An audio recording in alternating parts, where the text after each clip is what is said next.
영적인 씨를 말하는 겁니다. 아담의 영이 있잖아요. 그 씨가 있기 때문에 그럽니다.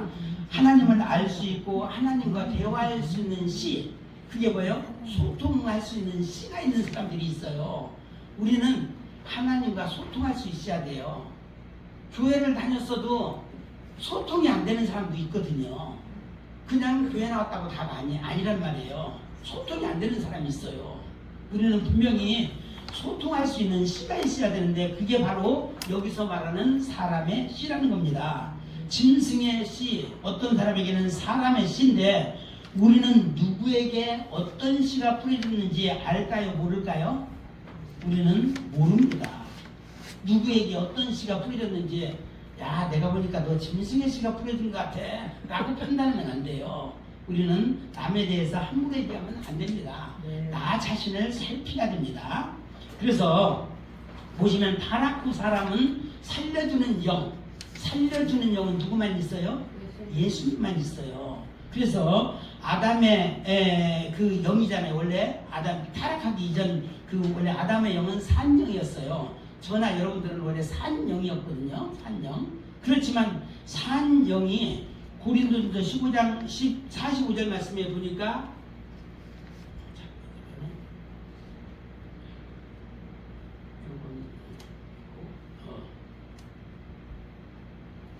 그 마지막 아담이 누구예요?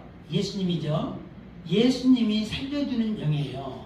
예수님을 통해서 살려주는 영을 통해서 우리가, 원래는 좀 전에 제가 표를 그려놨죠. 산영이었어요. 영어로는 리빙빙이라고 얘기해요. 산영. 산영이 선악과를 따먹으로 인해서 죽은 영이 되어버린 거예요. 직역하게 되면 데드 스피릿인데, 좀 이제 영어로 일반적으로 할 때는 스피리추얼리 데드라고 얘기한다고 그래요. 그래서 죽은 영. 그래서 죽은 영이 돼버렸는데, 예수 그리스도 라이프 기빙 스피릿이라고 얘기하는데, 살려주는 영을 통해서 우리가 어떻게 돼요? 다시 산영이 될 수 있는 겁니다. 리빙빙이 다시 될 수 있는 겁니다. 그래서 우리는 살아있는 영이 돼야 돼요. 그래야 하나님과 소통을 할 수 있는 것이죠. 그리고 짐승의 씨라는 게 있어요. 짐승의 씨. 짐승의 씨가 뭔가 하면은, 그 쉽게 말하면 짐승의 씨가 뿌려지면 짐승의 새끼가 태어나잖아요. 짐승의 자손이 되는 겁니다. 그러니까 우리가 사람이 말하기 쉽게 얘기하면은 짐승 같은 사람이 된 겁니다. 짐승 같은 사람. 그래서 타락되어 사단의 종이 된 씨들이 있어요. 가령 아담 후손 중에서 살인을 저지른 사람이 있었죠. 첫 번째 누구죠? 가인. 그래서 살인의 마음을 품은 씨를 가지고 있는 거예요. 가인이 그냥 자기가 살인하고 싶어서는 게 아니라 그 악한 것이 몰려오니까 살인을 저질러 버린 거예요. 우리도 가끔가다 우리 스스로가 통제가 안 될 때가 있어요. 이런 때 어떻게 돼요? 하나님, 저 좀 살려주세요. 저에게 힘을 주세요. 제가 나를 어떻게 절제가 잘 안 되려고 그러는데, 하나님께서 힘을 주셔서 이런 이 멘탈이 더욱더 강한 멘탈 갖게 하시고 성령으로 나를 이길 수 있도록 하나님께서 힘을 주세요. 우리가 기도를 해야 돼요. 그 말씀으로 또 기도를 해야 된다는 겁니다. 그래서 보니까 어떤 씨가 뿌려졌느냐? 아담의 씨인가 가인의 씨인가? 타락 전 아담인가 타락 후 가인인가? 스스로를 또 살필 수 있어야 됩니다. 짐승의 씨가 뿌려진 사람은 겉으로 짐승처럼 드러낼까요? 안 낼까요? 안 내죠. 괴물인 사람이 괴물의 모양으로 오게 되면 사람들이 다 피해요. 그런데 괴물이다 오지 않습니다. 마찬가지예요. 짐승의 씨가 뿌려진 사람이 성경에서 보면 어떻게 온다고요? 광명의 천사, 또 의의 일꾼으로 다가오는 거예요. 이게 굉장히 위험하고 두려운 일입니다. 끔찍스러운 일입니다. 우리는 이런 거에 대해서 영분별을 할 줄 알아야 됩니다. 영분별의 은혜를 달라고 우리는 기도해야 됩니다. 짐승의 씨는 바로 사단의 속성이잖아요. 짐승의 씨가 뿌려진 자들, 우리는 그들과 가급적이면 상종하지 않는 게 좋습니다. 우리는 그 사람들하고 밥도 먹지 말고 버스 타지 마, 이걸 말하는 게 아니고, 그들과 어떤 인생을 논의한다든지 이런 거는 하지 말란 얘기예요. 서로가 그 협력해서 일을 하지 말란 얘기예요. 그래서 우리가 이제 그리심이라는 걸 아시죠? 그리심산. 그리심의 뜻이 뭐예요? 제거하다, 차단해요. 그러니까 세상 것을 제거하고 차단하니까 풍성한 복을 받잖아요. 그런데 반대로 에발산 같은 경우는 민둥산이에요. 벌거벗음이 상이에요. 그러니까 자기 자신이 영적으로 벌거벗은 상태가 되니까 복이 안 와요. 그런데 우리는 그리심산이 돼야 되는데 바로 그러기 위해서는 어떻게 된다고요? 차단해야 된다. 세상 것과 차단해야 된다. 도둑놈하고 친구하게 되면 자기도 도둑놈이 되는 것이고 깡패와 친구하면 자기도 깡패가 되는 거예요. 그러니까 친구를 보면은 그 사람의 상태를 알 수 있다라는 얘기도 합니다. 그리고 이제 세 번째입니다. 언제 그 뿌리가 씨가 뿌려질까? 종말에 뿌려진다라는 거예요. 종말에 뿌릴 날이 이르리니 이야기하고 있죠. 그래서 종말이라고 하면은 어제 이야기했을 때 7교회 중에서 종말이라고 하면 언제부터라고 얘기했죠? 기억나세요? 모르시는 분만 한번 얘기해 보세요. 모르시는 분만 얘기하니까 말씀을 안 하시는데 빌라델비아 교회 시대부터 종말이라고 얘기합니다. 마지막 주축때가 남았다고 했잖아요. 그때부터 성기운동이 일어나고 부흥운동이 일어나고 종말론 운동이 일어납니다. 빌라델비아 교회, 다시 말해서 나폴레옹 등장 때 1798년부터 종말이라고 얘기합니다. 이때부터 자유주의 신학이 생겨난 거예요. 마귀가 굉장히 넉넉히 있지 않더라고요. 우리가 열심히 할 때 마귀는 가만히 있느냐? 우리보다 더 열심을 해요. 우리가 생각했던 것보다 엄청난 것들을 작업을 해요. 신학을 우리가 공부하잖아요. 신학계로 들어와서 사람들을 신학을 통해서 미혹하는 거예요.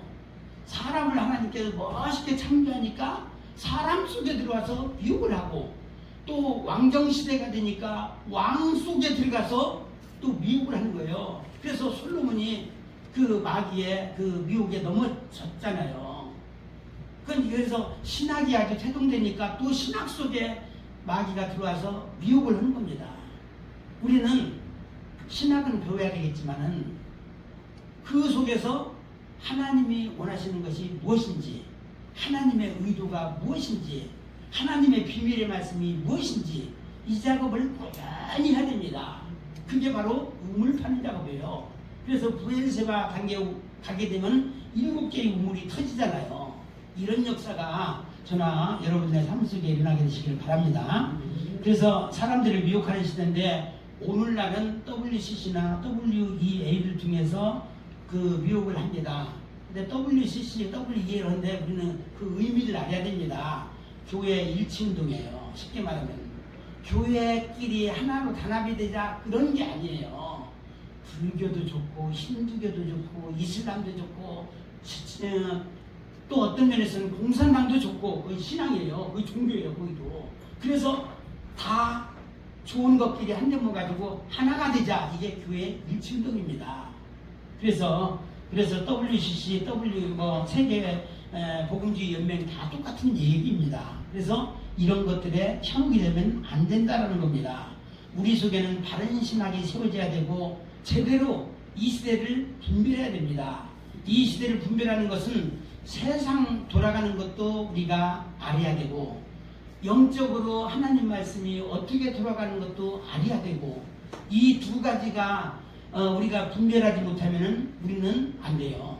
마지막 때 우리 주의둥이라고 하면은 세상 돌아가는 거 분별할 수 있어야 되고 영적인 메시지도 어떤 것이 영의 메시지인지 어떤 것이 가짜 짝퉁 말씀인지 우리는 분별할 수 있어야 된다는 겁니다. 그래서 요즘에 저도 이제 들었는데 종말 때 굉장히 하나님 앞에 돌아오는 세력이 있다고 해요. 특별히 중동 지역에서 이란이나 사우디나 이 중동 지역에서 굉장히 많은 사람들이 돌아오고 있다고 합니다. 이들은 우리가 전도에서 돌아오는 것이 아니라 하나님께서 환상 중에 혹은 꿈속에 나타나셔가지고 이제 돌아온다라는 거예요. 그런 자들은 오늘 그 이야기한 것처럼 사람의 씨가 뿌려진 자들이에요. 그래서 서서히 하나님의 씨가 뿌려지는 자들은 결국은 돌아온다는 거예요. 그래서 우리 주변에도 이런 사람들을 우리가 전도해야 돼요. 우리 힘으로 전도하려고 해도 힘이 들잖아요. 그렇지만 하나님께서 내게 능력 주시는 자리에서 내가 모든 것을 하는 것이지 그냥 뭐 악으로 깡으로 전도한다고 해서 되는 것은 아니라는 겁니다. 하나님께서 부르신 자들을 우리가 추수하는 작업, 이런 작업을 해야 될 줄로 믿습니다. 하나님의 계획 안에서 뿌려진 씨들이 열매가 되어 돌아오고 있다는 거, 이건 기억하시고, 또 그 첫 번째 그 단원에서 하나님의 계획이 무엇일까? 예레미야 31장 28절 말씀 같이 한번 또 읽어보겠습니다. 시작. 깨어서 그들을 뿌리 뽑으며 무너뜨리며 전복하며 멸망시키며 괴롭게 하는 것과 같이 내가 깨어서 그들을 세우며 심으리라. 여호와의 말씀이니라.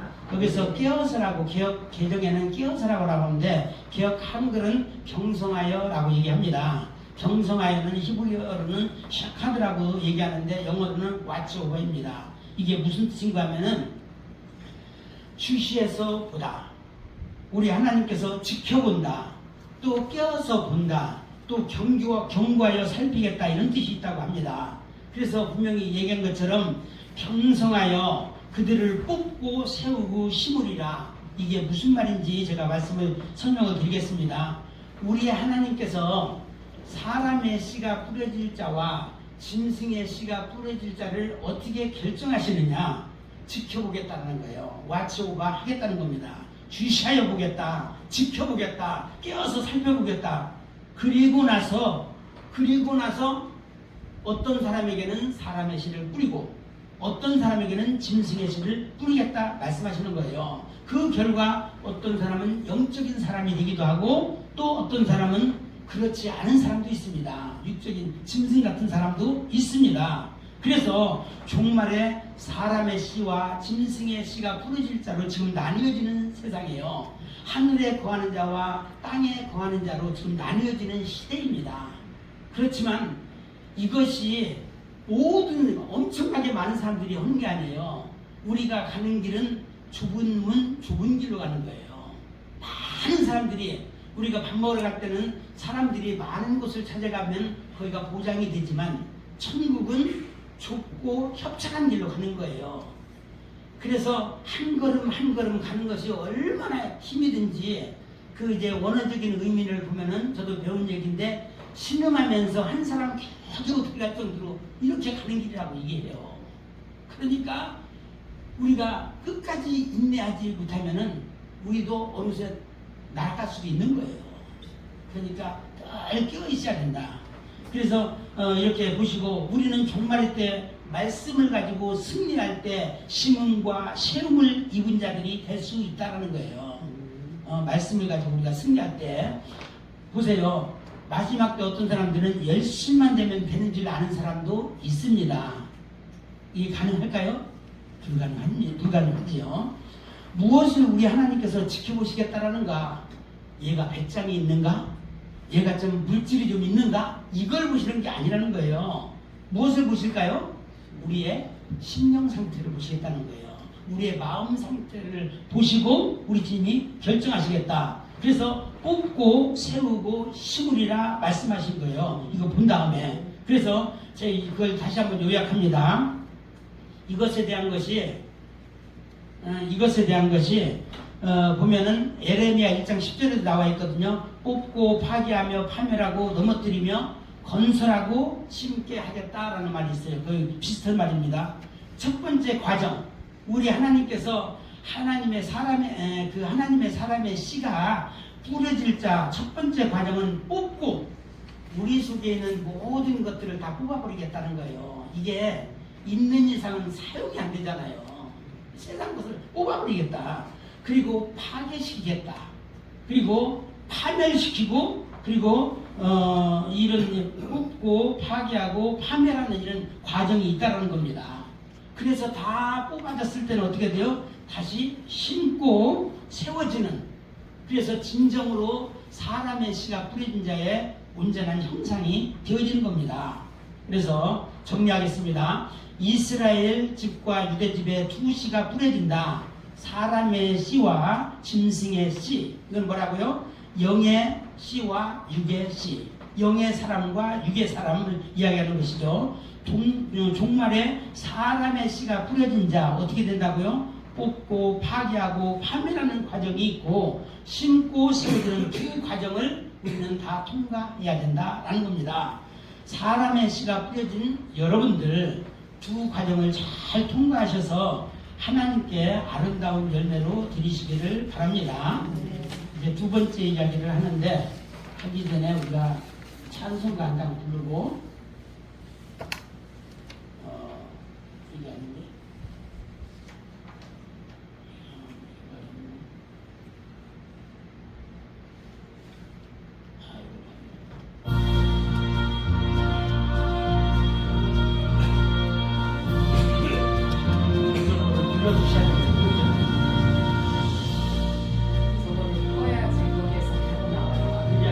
저쪽 거를 눌러줘야 되는데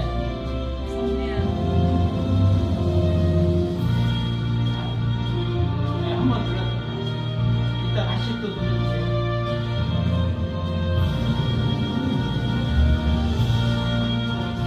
아픈 바다 앞으로 가세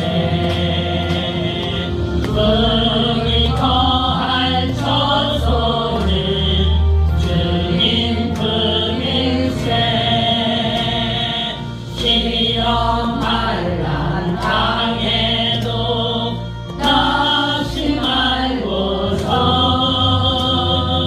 남의 걱정 버리고 힘써이라세 여호수아 본 바다 앞으로 가세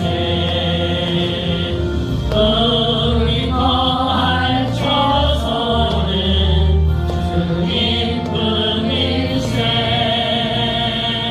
앞서가신 예수님 바라보면서 모든 마음을 아파요 힘써이라세 여호수아 본 바다 앞으로 가세 불이 거할 저소는 주님 품일세. 다시 좀 해주세요. 두 번째, 사울 왕과 가룟유다 비교하는 말씀을 드리도록 하겠습니다. 짐승의 씨가 뿌려진 케이스를 제가 예를 들어서 설명을 드리는데 왜 이것을 했는가 하면은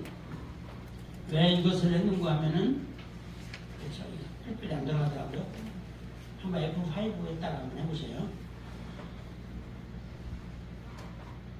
다음에 F5로 한번 하면 되더라고요. 아니 F5가 아니지.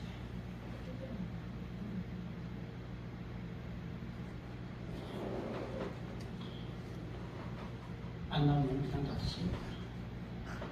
그 사울왕과 가룟유다 왜 짐승의 씨가 뿌려진 자를 예를 들었는가 하면 대부분의 사람들이 걸어가는 길이 이 길을 걸어가고 있거든요. 그렇기 때문에 제가 이것에 대해서 설명을 드리는 겁니다.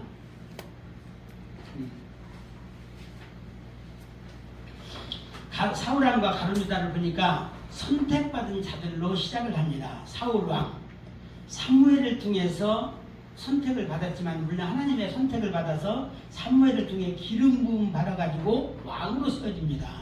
그래서 하나님의 영이 임해서 연두하고 또 백성의 기대를 한 몸에 받으면서 시작을 했습니다. 굉장한 사람이죠. 가룟유다는 누구일까요? 예수님이 직접 뽑은 그 12제자 중에 한 사람입니다. 그래서 가룟유다는 예수님과 함께 다니며 말씀도 듣고 기적도 체험하면서 예수님의 모든 일체에 동참했던 사람이에요.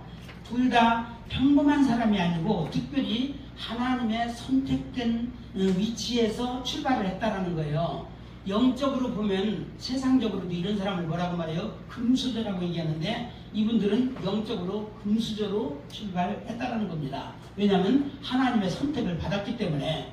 공통점이 있다고 하면은 무언가 하면은 처음에는 겸손했어요. 그리고 가능성도 있었습니다. 사울 왕은 자신을 숨길 만큼 겸손했고, 자신을 숨길 만큼 겸손했죠. 그래서 숨었어요. 그리고 외모와 지도력에 의해서 인정을 받았습니다. 가룟 유다는 배신자로 보이지 않았어요. 그러니까 재정 담당을 했잖아요. 회계를 맡을 정도로 신뢰를 받았습니다. 그래서 겸손하거나 가능성이 있었다. 둘 다 공통점이죠. 그리고 두 번째로는 내면의 문제를 절제하지 못했어요. 우리는 신앙생활하면서 절제를 잘해야 돼요. 성령의 9가지 열매 중에서 마지막이 뭐죠? 절제잖아요.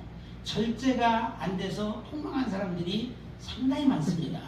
우리는 끝까지 절제할 줄 알아야 됩니다. 물론 내 힘으로 절제라는 게 아니라 성령의 능력으로, 말씀의 능력으로 절제하는 거예요. 내 힘으로 하게 되면 오래 못 갑니다. 이제 말짱 두근게 되는 경우가 있습니다. 그래서 사울왕은 교만했고 사람의 시선을 굉장히 의식을 했고 자기 권력을 자기 권력 권력 본능이 굉장히 좀 심했어요. 결국은 하나님보다는 백성의 눈치 살피는 것을 우선했습니다. 자기 왕권을 지키려고 했던 겁니다. 그런가 하면 가룟 유다는 어땠을까요? 돈 사랑의 핵심이에요. 돈을 얼마나 사랑했는지 심지어 자기 스승을 은 30에 팔기까지 했습니다.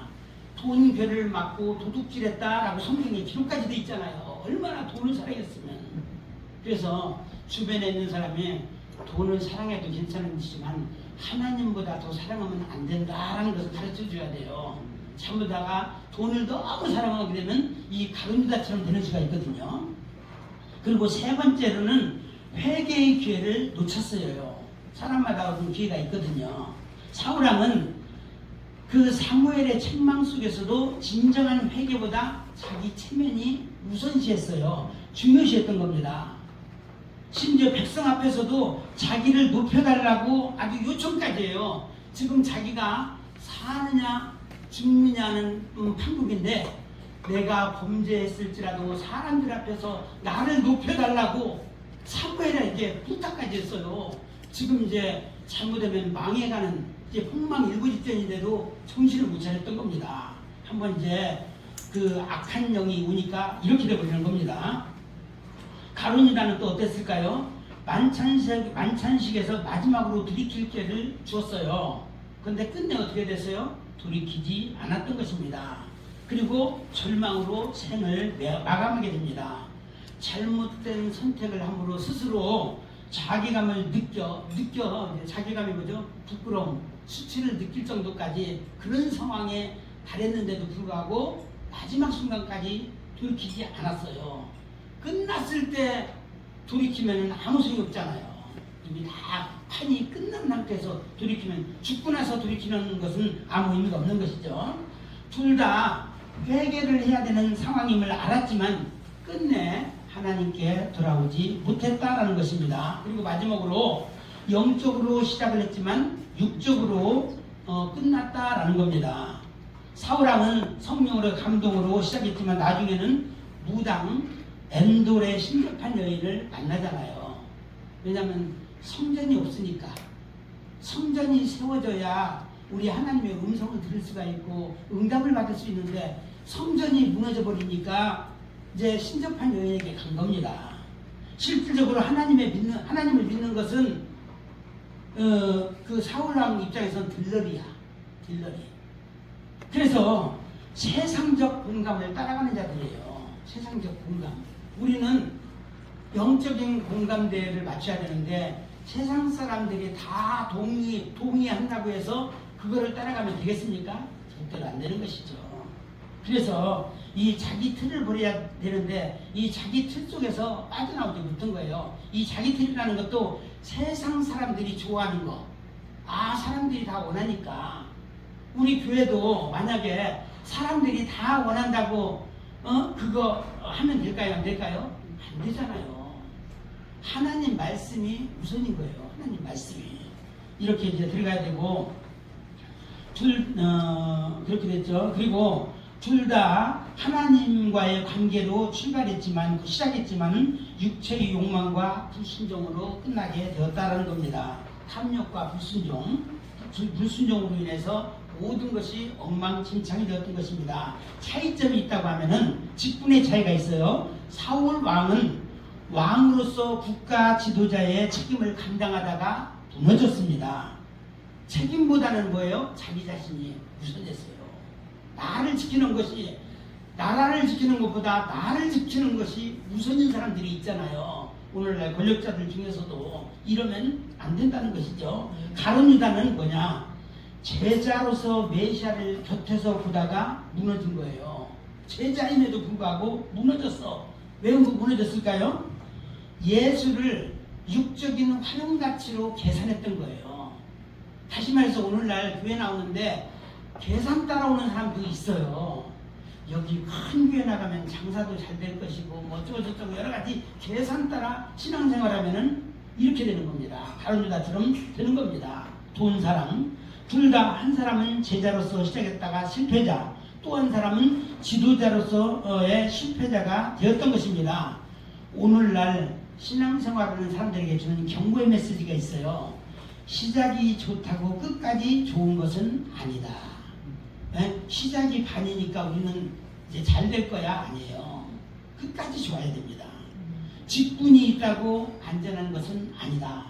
나 집사야 이래봐도 권사야 장로야 나 목사인데 라고 이래봤자 이것이 우리 안전을 보장해 주지는 않습니다. 그리고 또 가까이 있다고 참된 믿음은 아니다. 무엇을 말하는가 하면은 나는 늘 교회와 함께 살고 있어. 나는 성경을 늘 끼고 있어. 이게 성경과 가까이 하고 있어. 이게 그 믿음이 있는 것이 아니라는 겁니다. 나는 목사님과 늘 함께 하고 있어. 이것도 참된 믿음이 아니라는 겁니다. 그리고 또 회개를 미루면 어떻게 된다고요? 비극이 된다라는 거예요. 회개를 미루면 성령으로 시작했다고 하면 끝까지 성령으로 가야 됩니다. 육체로 가면은 심판이 따르기 때문에 그렇죠. 그래서 하나님께서 각자에게 직분을 주신 것, 혹은 어떤 성공을 주신 것, 또 물질적인 복을 주신 것, 이것은 뭐예요? 하나님의 일을 보다 잘하고 주신 거예요. 그런데 하나님의 일보다는 자기 육체를 위한 것으로 바뀌니까 어떻게 돼요? 우리 하나님께서 조여오기 시작했던 겁니다. 가룟 유다에게도 사울왕에게도 갑자기 그 뭔가가 얽매우기 시작한 거예요. 조여오다가 결국은 멸망으로 달려갔던 것이죠. 두 번째 이야기입니다. 공통점이 있었고, 두 번째 예레미야 31장 27절 말씀 아시죠? 그 사람의 시와 짐승의 시와 오늘 시와 이 연관성을 봅니다. 성경적 근거를 보니까 짐승의 씨는 단순한 짐승을 말하는 것이 아니라 타락의 본성, 제국의 권세, 또 하나님의 대적 세력을 상징할 때 짐승의 세력이라고 표현합니다. 다니엘 7장에 보니까 제국들이 나오잖아요. 거기에 보면 사자 독수리가 나오고 곰이 나오고 표범이 나오고 다니엘 7장에 보면 나와요. 그리고 마지막에는 무섭고 강한 짐승이라고 나옵니다. 왜 짐승을 표현했을까? 다 하나님과의 적대 세력이기 때문에 그래요. 사자와 독수리는 뭐예요? 바벨론을 말합니다. 그리고 곰은 페르시아를 말하고 표범은 헬라 제국을 말합니다. 그리고 무섭고 강한 짐승은 워낙 무서워서 이 땅의 짐승으로 표현이 안 되는 로마 제국을 의미했던 겁니다. 그리고 요한계시록 13장에 보니까 짐승 이야기가 나옵니다. 두 짐승 이야기 나오죠. 바다에서 올라오는 짐승, 땅에서 올라오는 짐승, 전부 하나님의 대적 세력으로 등장합니다. 그래서 이 짐승의 씨가 바로 이런 것들이다라는 겁니다. 시와 연관해서 살펴보니까 선악과 사건 이후 사람 중에도 사람의 씨와 짐승의 씨가 뿌려진 자들이 등장하죠. 뭐 아까도 이야기 드렸지만은 다른 사람으로 예를 들자면은 가인 계열이 있고 셋 계열이 있습니다. 이게 사람의 씨, 짐승의 씨 이게 나뉘어지죠. 또 교회 안에 있는 자들은 본래 사람의 씨가 뿌려진 자들로 봅니다. 그러니까 교회를 나왔겠죠. 물론 예외도 있겠지만 사람의 씨가 뿌려진 자들이었었는데 때가 되니까 때가 어디예요? 종말이에요. 물론 종말 속에는 개인적인 종말도 있고 시대적인 종말도 있습니다. 그래서 종말이 되어서 이제 돌아가신 분들도 있잖아요. 뭐 어제 돌아가신 분들도 있을 수가 있고 개인적인 종말입니다. 때가 되니까 사람의 씨가 뿌려진 자 혹은 짐승의 씨가 뿌려진 자들이 등장한다는 겁니다. 우리는 누구의 씨가 뿌려졌는지 우리는 모른다고 했죠. 그렇지만 하나님은 영이시기 때문에 다 아십니다. 예레미야 31장 27절에서 사람의 씨는 누가 뿌렸을까요? 예수님이 뿌렸죠. 짐승의 씨는 누가 뿌렸을까요? 마귀가. 그런데 왜 하나님께서 마귀가 뿌렸다고 하지 않고 왜 내가 뿌렸다고 얘기했을까요? 마귀도 하나님의 소관하에 있어요. 하나님의 허락이 임해야 자기가 씨를 뿌릴 수가 있는 것이지 하나님의 허락이 없으면 못해요. 못 건드려요. 욥 시대를 보세요. 욥을 어떻게 건드리려고 그러는데 하나님의 허락을 받고 요만큼까지만 건드리려 하니까 거기까지만 하잖아요. 그러니까 하나님이 하시는데 마귀를 통해서 하기도 하고 또 하나님이 직접 하시기도 한다는 겁니다. 그래서 이런 것을 우리가 하는데 그 마귀도 하나님의 계획 안에 있기 때문에 그래요.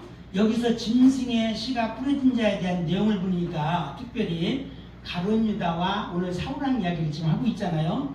이것에 대해서 제가 오늘 이제 뒤에서 또 말씀드리도록 하겠습니다. 오늘날 교회 안에서도 적용되고 있는데 말씀의 씨와 성령의 씨가 뿌려진 자들이 있는데 어느 정도 있을까요? 극소수입니다. 극소수라는 것을 알아야 돼요. 물론 프로테지로 왜 프로그라고 말할 수는 없지만 최소한 극소수인 것 같아요. 그리고 또 그런가 하면 탐욕의 씨, 시기의 씨, 두려움의 씨를 받은 자들도 있는데 이들은 뭐예요? 대다수예요. 대다수. 따라서 교회 안에는 예수님이 뿌린 씨가 자란 자들 이들이 누구예요? 천국의 아들들인 거예요. 저나 여러분들이 바로 천국의 아들들로 하나님께서 사용하시려고 이곳에 부른 줄로 믿습니다. 다 사람의 씨가 뿌린 자들이에요. 마귀가 뿌린 가라지도 있어요. 이건 악한 자의 아들들입니다. 짐승의 씨가 뿌린 자들이죠. 그래서 결국 사울왕과 가룟유다는 본래 사람의 씨가 뿌려진 자들이지만 어느 순간에 가라지가 들어온 거예요. 가라지가 언제 들어왔다고요? 밤에 잠잘 때. 우리는 영적인 잠을 자면 조심해야 돼요. 나도 모르는 사람의 가라지가 딱 들어오면 잘못하면 내가 괴물 될 수도 있잖아요. 그러니까 늘 깨어있으라. 이번에 이제 깨어있으라 그랬잖아요. 우리는 깨어있어야 돼요.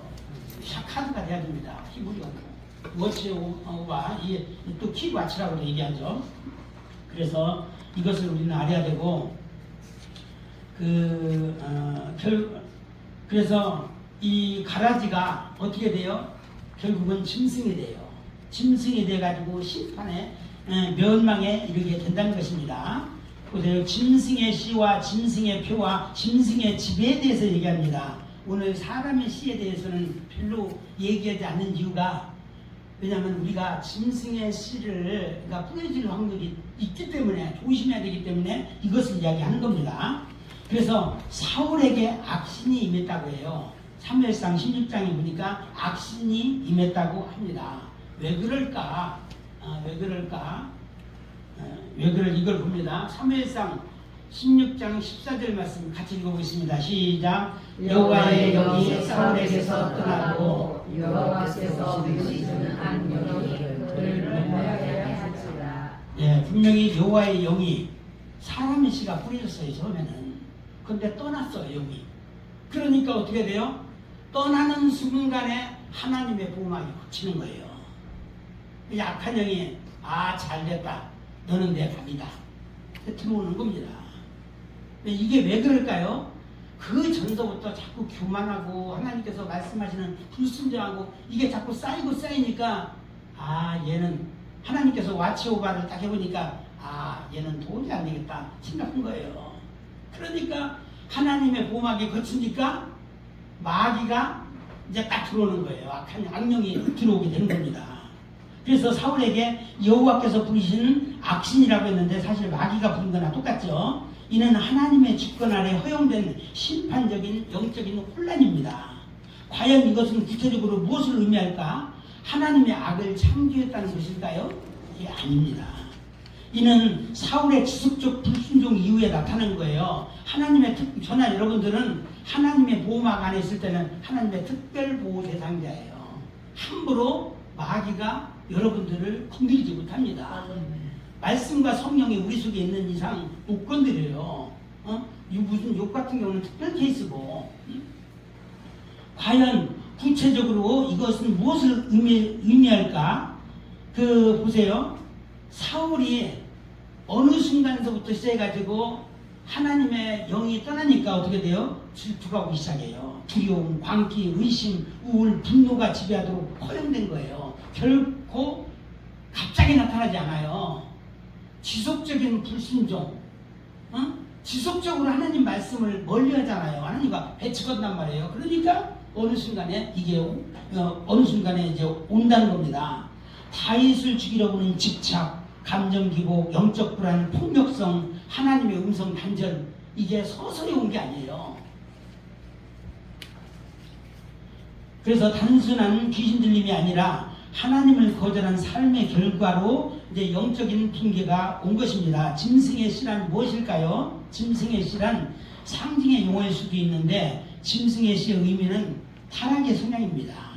그리고 하나님과의 대적 체질이 대적화되는 거예요. 대적 체질이 되는 겁니다. 뱀의 후손적 성향과 짐승 같은 본성이 우리 속에서 싹 트는 겁니다. 그래서 창세기 3장 15절 말씀 여러분 잘 알고 있죠? 다 읽어보겠습니다. 시작. 내가 너로 여자와 원수가 되게 하고 내 후손도 여자의 후손과 원수가 되게 하리니 여자의 후손은 내 머리를 상하게 할 것이요 너는 그의 발꿈치를 상하게 할 것이니라 하시고. 아멘. 뱀의 후손과 연결이 됩니다. 이 씨라는 게. 그래서 내면의 씨, 짐승의 씨가 자라는 거예요. 그래서 반하나님적 성향으로 자라는 겁니다. 그렇다고 하면 세 번째, 아까 이제 악령이 있고 이제 또 짐승의 씨가 있는데 짐승의 표현은 무엇일까요? 요한계시록에 나옵니다. 요한계시록에 짐승의 씨가 나오죠. 오른손이나 이마에 표현을 받게 하는 짐승의 표가 나옵니다. 그래서 이것에 대한 해석도 여러 가지가 있는데 문자적인 해석을 하게 되면은 실제 우리는 표를 받을 것이다 라고 신학자들이 주장드립니다. 그래서 CBDC나 디지털 아이들을 우리가 받아야 된다. 실질적인 표를 의미한다라는 것이 있고 어떤 사람은 상징적이다. 짐승에 대한 순종의 표시다 라는 것도 있고 혼합적으로 둘 다 포함이다 라는 것도 있는데 저는 보니까 세 개 다 포함이 되라고 보아요. 전부 이 짐승의 표는 실질적인 표면서 또 충성의 표시이면서 이 모든 것들이 같이 다 아우러져서 나오는 그 표라고 생각돼요. 이게 짐승의 표는 왜 받게끔 하실까요? 우리는 하늘에 속한 사람인가요? 땅에 속한 사람이에요. 우리는 하늘에 속한 사람이잖아요. 땅에 속한 자들은 짐승에 속한 자들이에요. 한 사람이라도 더 천국에 올라가면 안 되니까 짐승의 표를 딱 받게끔 해가지고 손이나 이마에 받게끔 해가지고 내 사람으로 만들겠다라는 거예요. 이게 짐승의 나라로 만들겠다라는 거예요. 우리는 그 전에 성령의 인치심을 받아야 돼요. 말씀의 인치심을 받아야 됩니다. 그래서 성경에도 그 얘기가 나오는데 그건 제가 생각하겠습니다. 그래서 이 세 가지 관계를 보니까 짐승의 씨, 악신, 짐승의 씨가 풀어지게 되면 어떻게 돼요? 악한 악령이 우리 속에 들어오게 되고 악령이 들어온 사람들은 짐승의 표를 받을 수밖에 없고 결국은 짐승의 지배를 받을 수밖에 없다라는 거예요. 그래서 제가 사울왕과 가룟유다에 대해서 이것을 한번 적용시켜 봤습니다. 사울왕은 뭐예요? 시기와 교만과 불순종의 씨가 뿌려진 거예요. 그러다 보니까 불순종으로 인해서 씨가 뿌려진 거예요. 짐승의 씨가. 그럼으로 인해서 내면 붕괴와 어둠이 왔고, 그 다음에 하나님보다 왕권 유지하는 것으로 표를 받은 거예요. 선택을 한 겁니다. 자기 스스로. 그런가 하면 가룟 유다는 어떻게 돼요? 탐욕과 실망과 계산적인 신앙으로 인해서 이 짐승의 씨가 뿌려진 거예요. 그러다 보니까 악신이 이제 틈을 타는 거예요. 악신이 틈을 타니까 이 마귀도 그 악한 쪽으로 굉장히 영적입니다. 뭐냐면은 이제 조각에 대한 내용을 한번 좀 길어지니까, 떡 조각은 부스러기는 먹으면 될까요? 안 될까요? 먹으면 안 돼요. 우리는 떡을 먹어야지 떡 부스러기를 먹으면 안 됩니다. 그런데 부스러기를 먹고 나서 나가니까 마귀가 딱 보니까 내 밥이네. 이제 알아본 거예요. 악한 영도 알아본 거예요. 그래서 자기가 이제 그 속에 생각을 집어넣어버린잖아요. 예수를 팔려는 생각을 집어넣으니까 결국은 이제 거기에 무너진 겁니다. 그래서 이제 그 표 받은 거나 마찬가지가 되고, 그래서 결국은 예수를 은 30에 팔잖아요. 이제 이게 바로 표 받는 행위랑 똑같습니다. 결국 어떻게 돼요? 둘 다 갑자기 망한 것이 아니고, 제가 아까 말을 잘못했네요. 갑자기 망한 것이 아니라 씨앗이 자라서 표를 받고 결국은 하나님보다 악한 자의 지배를 받는 이것을 선택하게 된 거예요. 결국은 이렇게 된 겁니다. 오늘날에도 이런 현상이 있을까요? 있습니다. 영적으로 지금도 똑같다는 겁니다. 그들은 진리보다는 어떻게 돼요? 짐승의 씨가 뿌려진 자들은 진리보다는 뭐를 사랑해요? 돈을 사랑하고, 또 양심보다는 편리를 사랑합니다. 마지막 때 어떤 사람은 짐승의 표를 이거 받으면 안 되는데 하면서도 안 받으면 어떻게 돼요? 굉장히 불편하잖아요. 그러니까 편리를 선택한다는 겁니다. 하나님보다 제재 그리고 반복된 죄에 자신을 넘겨주는 거나 똑같습니다. 이게 자기 포기 방식으로 나가는 것이죠. 그것에 비해서 또 반대 개념도 있어요. 반대 개념이 있는데 이게 뭔가 하면은 하나님의 씨가 뿌려진 사람들에게는 하나님의 인치심이 있어요. 말씀에 인치심이 있습니다. 요한계시록 7장에 보면 나와 있습니다. 그리고 이런 사람들한테는 성령의 열매가 맺혀진다는 겁니다. 그래서 예수 안에 거하는 자는 악과는 다른 씨가 뿌려져 있는 거예요. 그게 바로 사람의 씨죠. 자란다는 겁니다. 내 속에 과연 어떤 씨가 자라고 있을까요? 가장 중요한 내용은 말씀의 씨냐 탐욕의 씨냐. 우리 속에 항상 선택이 되어 있잖아요. 우리가. 그리고 또 성령의 열매냐 짐승의 음성이냐 늘 그 속에 우리가 있는 겁니다. 찬송 간장 두르고 나중에 이건 간단하게 하도록 하겠습니다. 348장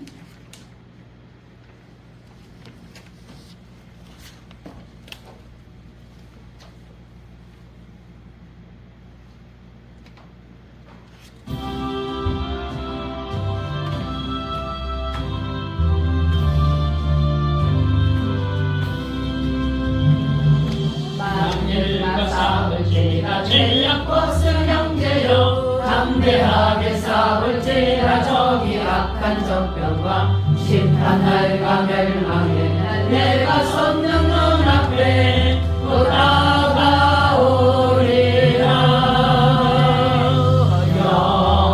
영광 할렐루야 영광 할렐루야 영광 할렐루야 곧 승리하리라. 마귀들과 싸울지라 죄악 벗은 형제여 고함치는 문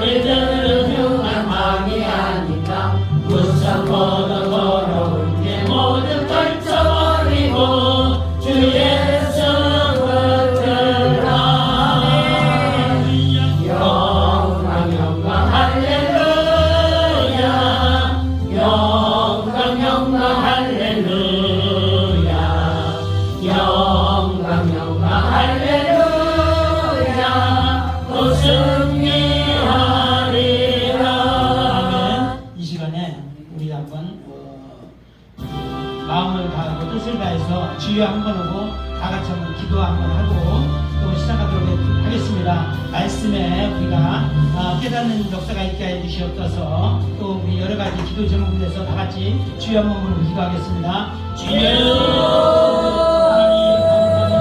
아버지 하나님과 함께 감사합니다. 아버지 시로 주의 성령을 역사하시옵소서.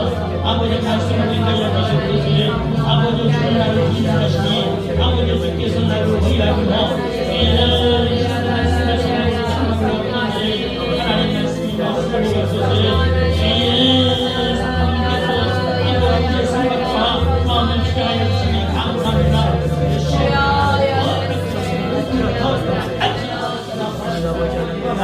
아버지 하나님 말씀이 감사합니다. 아버지 하나님 말씀이 성령님께서 아버지 말씀이 감사합니다. 아버지 하나님 말씀이 감사합니다. 또 하나님 하나님께서 아버지와 깨끗하게 하소서. 아버지를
벌거벗음에 대해서 살펴보도록 하겠습니다. 이것은 창세기 2장 24, 25절 내용과 출애굽기 3장 1절 5절 내용인데 이번 본문은 여러분들이 또 읽으시기 바랍니다.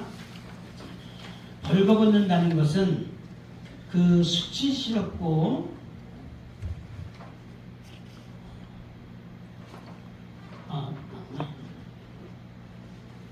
벌거벗음에 대해서 이 벌거벗는다는 것은 수치스럽고 창피한 일이죠.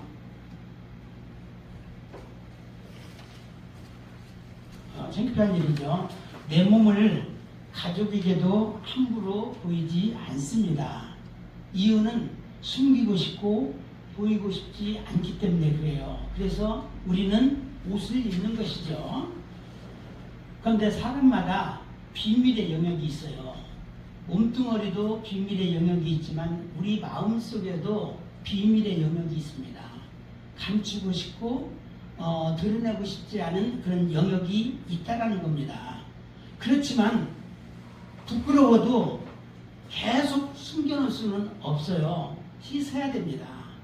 왜냐하면 잘 드러내지 않기 때문에 잘 씻어야 돼요. 왜 그럴까요? 씻지 않으면 냄새가 나기 때문에 그래요. 육체적으로도 당연하지만 영적으로도 씻는 작업을 해야 돼요. 그게 발 씻는다는 표현을 하고 있는 것이죠. 그래서 육체적으로도 씻지 않으면 썩은 냄새가 나고 고약한 냄새가 납니다. 1년 동안 목욕을 안 하고 씻지 않으면 그렇게 되겠죠. 그런데 마찬가지예요. 죄의 냄새도 나요.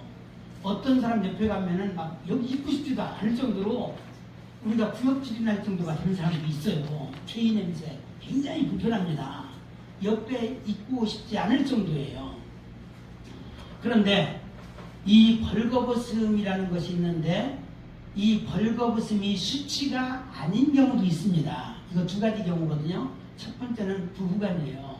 부부간에는 이제 뭐 다 볼 거 다 봤기 때문에 별로 부끄러울 것이 없어요. 저도 이제 이거 뭐 어제 지난번에 제가 샤워하고 있는데 집사람이 쓱 문전에 들어와요. 그래도 뭐라고 안 하잖아요. 그냥 다른 사람이 들어오면 혹시 뭐라고 할지 몰라도 부부간에는 이제 가릴 것이 없는 겁니다. 그런가 하면 왜냐하면 한 몸 된 자의 특권이 그자 권리죠. 하나님도 허락하셨잖아요. 부모를 떠나 둘이 한 몸을 이룰 줄이라 성경에서도 분명히 허락하셨기 때문에 그래서 부부간에는 좋은 일이든 나쁜 일이든 실제 육체 말고도 또 감추는 것이 없어야 돼요. 서로가 비밀이 많게 되면은 부부가 될 수가 없는 것이죠. 마음에 있는 것도 대부분 오픈해야 돼요. 그렇지만 가끔가다 100%는 아니에요. 숨겨야 될 것도 있어요. 혹가다가 이제 그거는 여러분들이 지혜롭게 잘 하시기 바랍니다.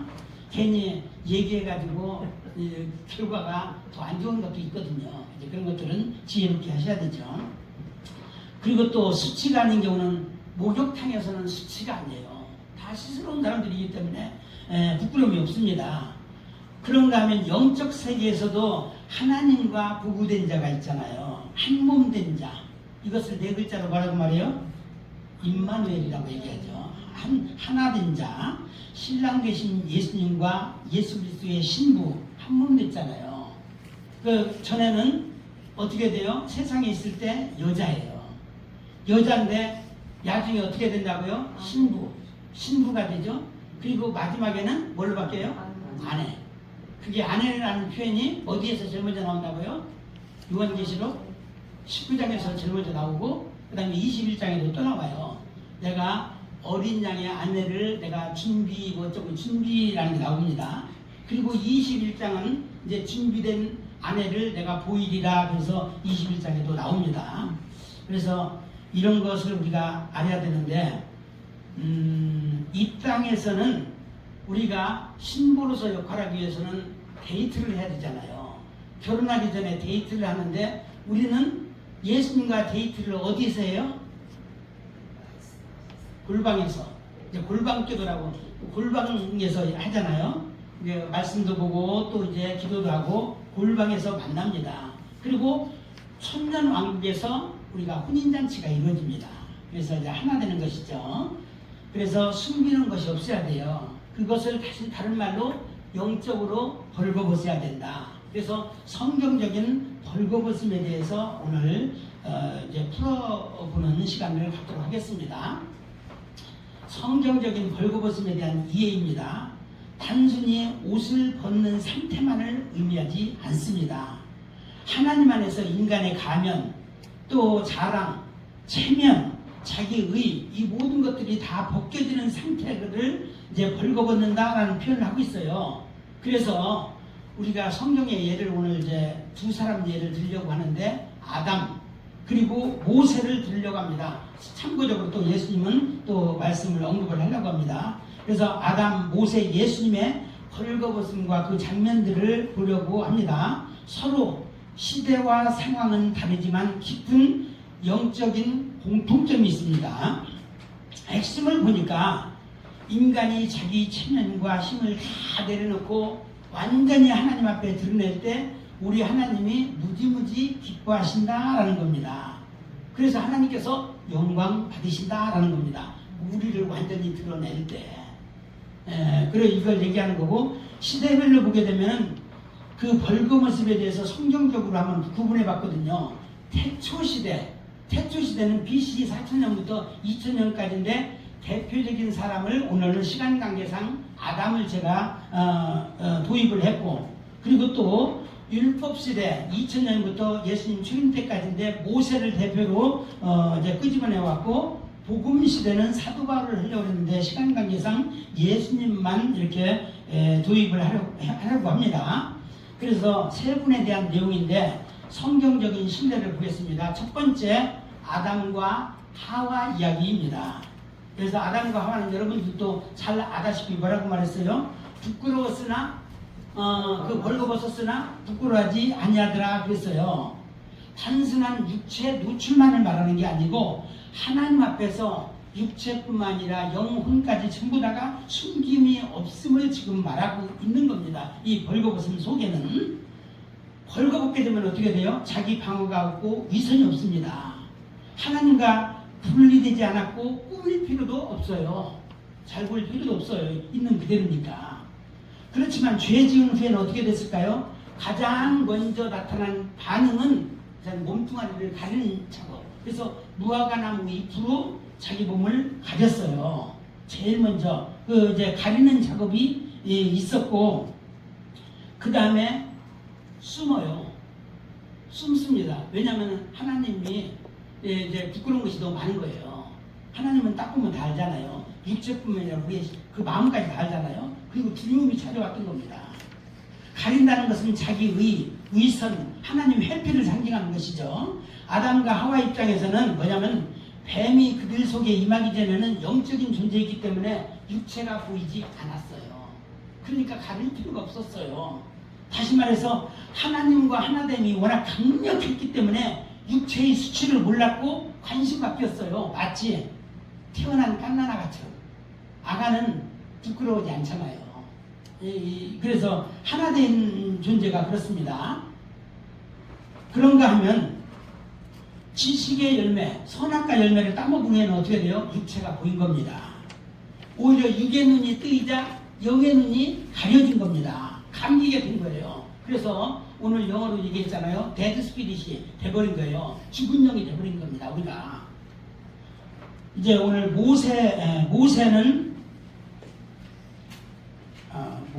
모세는 어땠을까? 신 앞에서의 벗겨짐을 출애굽기 3장 5절 말씀에 나와 있어요. 신 앞에서 신을 벗는다는 얘기는 고대에서 신발이라는 것은 자기 권리, 소유권, 자기 행보, 인간의 길을 의미해요.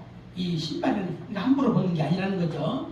모세는 애국 왕자로서 태어났는데 자랐는데 자존심이 무너졌어요. 그리고 도망자의 상처도 있고 자기 실패와 인간 능력이 벗겨져야 될 필요가 있었던 겁니다. 그래서 40년 광야 인생은 모세를 완전히 무장 해제시킨 기간이었던 것입니다. 그런데 하나님 보세요.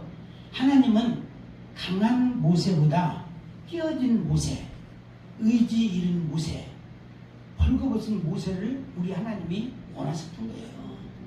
우리 생각에는 내가 강력하면 우리 하나님도 기뻐하시겠지 그런데 아니라는 겁니다. 태초시대와 율법시대를 한번 비교해 볼까요? 아담과 모세를 비교했을 때 아담 하와는 육적인 벌거벗음을 표현함으로 인해서 하나님과의 하나됨을 표현했어요. 의도했던 겁니다. 의도적으로 보여줬던 거예요. 그런데 모세는 실제적으로 옷을 벗는 것이 아니고 숨겨진 내면의 벌거벗음을 통해서 하나님과 하나 되었다는 것을 의도적으로 보여준 겁니다. 이제 오늘 이제 모세에 대해서 제가 이제 마무리하려고 합니다. 모세 같은 지도자는 체면이 굉장히 중요하잖아요. 그런데 무참히 밟혀진 장면들이 죽을 때까지 이어져요. 어느 한순간에 좀 지독한 것이 있었지만 그런데 계속해서 벌거벗겨지는 그런 장면들이 나옵니다. 그것이 무엇을 의미하는지 요것만 하고 이제 제가 마치도록 하겠습니다. 태초시대와 율법시대 요걸 했죠. 그래서 제일 먼저 보죠. 모세가 겪은 벌거벗음의 영성과 사건들을 보는데 애굽의 왕국은 옷을 입는 기간이었어요. 인간 영광으로 똘똘 뭉쳐진 인간 영광으로 뭉쳐진 모세였던 것입니다. 그래서 모세는 원래 왕자가 아닌데 공주의 선택을 받아가지고 거기에 양아들로 입적이 돼서 애굽의 왕자가 된 거예요. 그냥 말로 세상적으로 말하면 대박난 거죠. 뭐 운이 좋은 게 아니고 사실은 하나님께서 그렇게 만드신 겁니다. 그 애굽에서 자랄 수 있게끔 모든 여건과 환경을 만드신 겁니다. 이렇게 40년 동안 엄청난 옷을 입혔어요. 왜냐하면 자기 엄마를 유모로다가 해서 돈도 받으면서 엄마에 의해서 너는 유대인이다, 너는 하나님의 백성이다. 어렸을 때부터 40년 동안 교육을 받았어요. 그런가 하면 애굽 사람의 받는 모든 왕자로서의 교육도 다 받았어요. 이방인 교육과 유대인 교육을 다 받았던 거예요. 나름대로는 뿌듯하죠. 40년 동안 내가 공부를 하고 교육을 받았으면 이제부터는 내가 하나님의 일을 해야 되겠다라고 해가지고 드디어 그 세상에 나옵니다. 첫 번째 사건 만났거든요. 나와봤더니 애굽인과 유대인이 싸우고 있는 거예요. 그래서 자기는 실제 애굽의 왕자지만 유대인이잖아요. 누구 편을 들어야 되겠어요? 나는 유대인 편을, 이스라엘 편을 들었던 거예요. 둘이 싸우니까 애굽인을 죽여버렸어요. 그리고 모르는 척 해버렸거든요. 그랬는데 이제 조금 있으면 끝나니까 뭐 시기 그만 보실 겁니다. 그러는데 보세요. 그런데 거기까지는 좋았어. 자기는 사실 한편으로 이렇게 유대인을 위해서 좋은 일을 해서 하나님 앞에 칭찬을 받을 줄 알았거든요. 그런데 칭찬은 고사하고 그 다음날 어떻게 돼요? 애굽인끼리 둘이 싸우니까 같은 동족끼리 왜 싸우냐라고 말리려고 온 거예요. 그랬더니 그 유대인 입에서 나오는 거를 뭐라고 말해요? 어제는 애굽인을 죽이더니 오늘은 우리도 죽이려고 하느냐 소리를 질러버린 거예요. 그래서 다 들통나버렸어요. 그래서 졸지에 도망자의 신세가 됩니다. 광야로 쫓겨나면서 왕자의 신분을 잃어버리는 것이죠. 하나님 앞에 칭찬받기는커녕 완전히 그냥 도망자의 신세가 된 겁니다. 이게 바로 첫 번째 벌거벗겨지는 장면입니다. 두 번째 이제 어떻게 돼요? 이제 미디안 광야 40년의 기간을 거칩니다. 철저히 무장해제된 기간이에요. 벌거벗겨지는 기간입니다. 양치기로서 이름 없는 사람으로 잊혀진 존재로 이제 살아가고 있었습니다. 광야라는 것은 뭐예요? 깨어지는 장소예요. 광야는. 그리고 내가 깨어지고 하나님만 남는 장소가 바로 광야입니다. 그래서 어쩌면 모세가 겪은 광야 40년의 인생은 그 다음에 이스라엘 백성이 출애굽한 후에 겪을 40년 예행 연습한 거랑 똑같아요. 이것도 하나의 예표가 되는 겁니다. 그리고 이제 그 다음 번째는 떨기나무 사건이 있습니다. 오늘 본문이죠. 신발을 벗는 장면이에요. 이것은 하나님 앞에 거룩한 곳이니까 신발을 벗으라 라고 얘기했잖아요. 이것은 단순한 예절 이상의 의미가 있다고 해요. 자기 어떤 소유권, 자기 권리, 이 모든 것을 내려놓는 장면이 하나님 앞에서 내가 완전히 벗겨져야 되는 거예요. 그러면 하나님께서 그래야 쓰실 수 있다는 겁니다. 그러다 보니까 이제는 모세가 변했습니다. 예전에는 모세에게 하나님이 명령도 안 했지만 예전에는 어떤 마음이었어요? 예전에는 제가 하겠습니다. 저 자신 있습니다. 그랬거든요. 그런데 지금의 모세는 어때요? 하나님, 저 말 못합니다. 저 아무것도 못해요. 바뀌었어요. 그러니까 하나님께서 됐다. 이제는 내가 너를 쓰겠다 말씀하시는 거예요. 내가 자신감 충만했을 때는 하나님께서 외면하시다가 내가 못하겠다고 이렇게 내려놓으니까 이제는 내가 너를 쓰겠다 말씀하신 거예요. 이제 하나님께서도 모세가 벌거벗겨진 것을 아신 겁니다. 그리고 나서 이제 이스라엘 백성을 인도하면서 홍해 바다까지 이르렀습니다. 인간 능력의 끝이었습니다. 모세는 지도자가 돼가지고 할 수 있는 방법이 전혀 없었어요. 앞에는 홍해 바다, 뒤에는 애굽인데 모세요. 당신이 무엇 때문에 여기 왔느냐고 막 욕이라는 다 얻어먹고. 그런데 거기다 대고 하나님께서는 뭐라고 말씀하셔요? 너희는 가만히 있을지어다. 아니 하나님 가만히 있으래. 지금 굉장히 위험천만한 상황인데 이런 상황이었던 것입니다.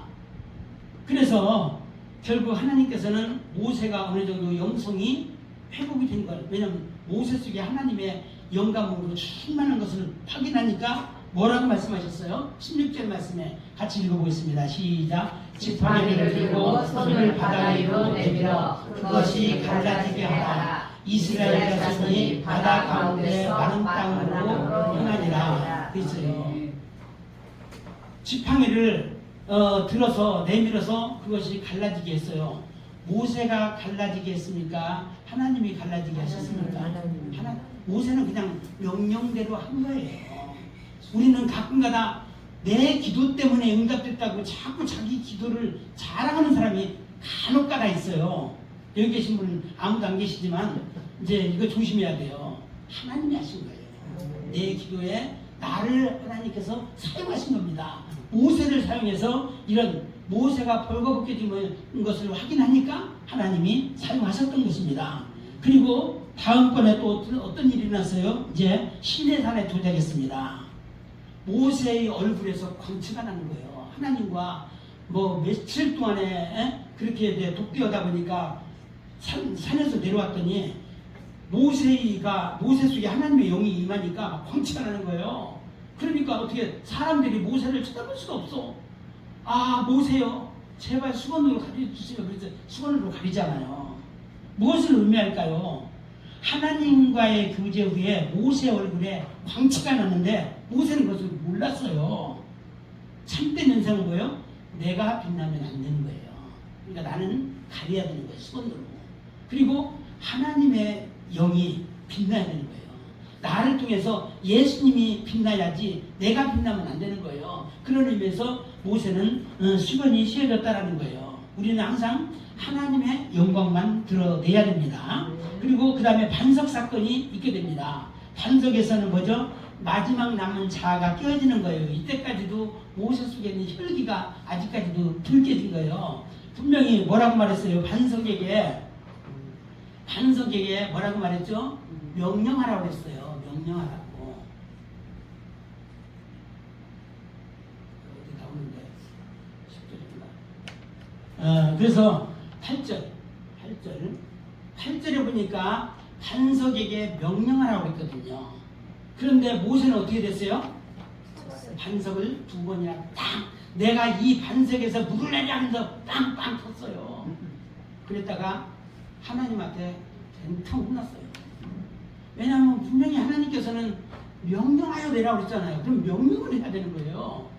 이미 예수님은 그 첫 번째 호렙산 무리바에서 한 번 맞았어요. 반석을 그때는 치라고 했거든요. 그 첫 번째 신 반석은 뭐예요? 예수님이 십자가에서 죽을 것을 얘기한 거예요. 두 번째는 이미 십자가상에서 끝났기 때문에 두 번째 예수님을 계속해서 십자가에 못 박으면 되겠어요? 안 되겠어요? 안 되잖아요. 그러니까 명령하라고 그랬는데 어긴 거예요. 우리는 하나님의 말씀을 정확히 보는 훈련을 해야 됩니다. 그래서 이거를 모세도 순간적으로 놓쳐가지고 그런지는 몰라도 이렇게 되었던 것입니다. 그래서 모세조차 결국은 약속의 땅에 들어가지 못했다. 인간의 한계, 완전히 벌거벗겨지지 못한 이런 상태에 있다는 거죠. 그리고 마지막 최종 벌거벗겨짐은 어디에서 있었다고요? 느보산에서 있게 됩니다. 느보산. 죽기 전에 완전히 벌거벗겨지는 거예요. 모세는 느보산에서 약속의 땅을 바라보기만 하고 죽었던 것입니다. 52절 같이 읽어보겠습니다. 시작. 내가 이스라엘 자손에게 주는 땅을 맞은편에서 바라보기는 하려니와 그리로 들어가지는 못하리라 하십니다. 완전히 굴욕이 아닌 굴욕이잖아요. 그럼에도 불구하고 모든 것들은 하나님 앞에 맡긴 거예요.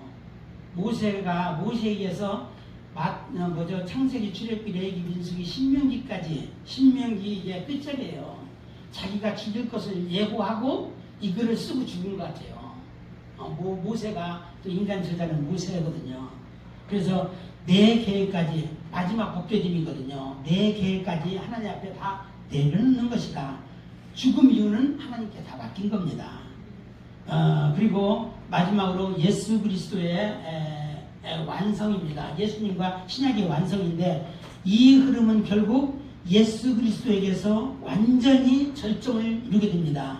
예수 그리스도의 십자가에서 우리 주님은 어떻게 돼요? 조롱당하고 옷이 벗겨지고 수치를 당하게 됩니다. 성경 전체에서 가장 깊은 벌거벗겨짐의 사건이에요. 예수님과 사람과의 다른 점은 사람들은 자기 죄를 인해서 그렇지만 예수님은 다른 사람을 위해서 벌거벗겨졌다. 그리고 스스로 비우셨다라는 겁니다. 사실 아담과 하와에게 가죽옷을 입혀주셨잖아요. 그런데 이 가죽옷이 바로 누구예요? 짐승을 죽이잖아요. 그 죽여진 짐승이 결국 예수 그리스도를 의미해요. 본인이 십자가상에서 모든 것을 이룰 것을 예표적으로 이게 보여준 말씀입니다.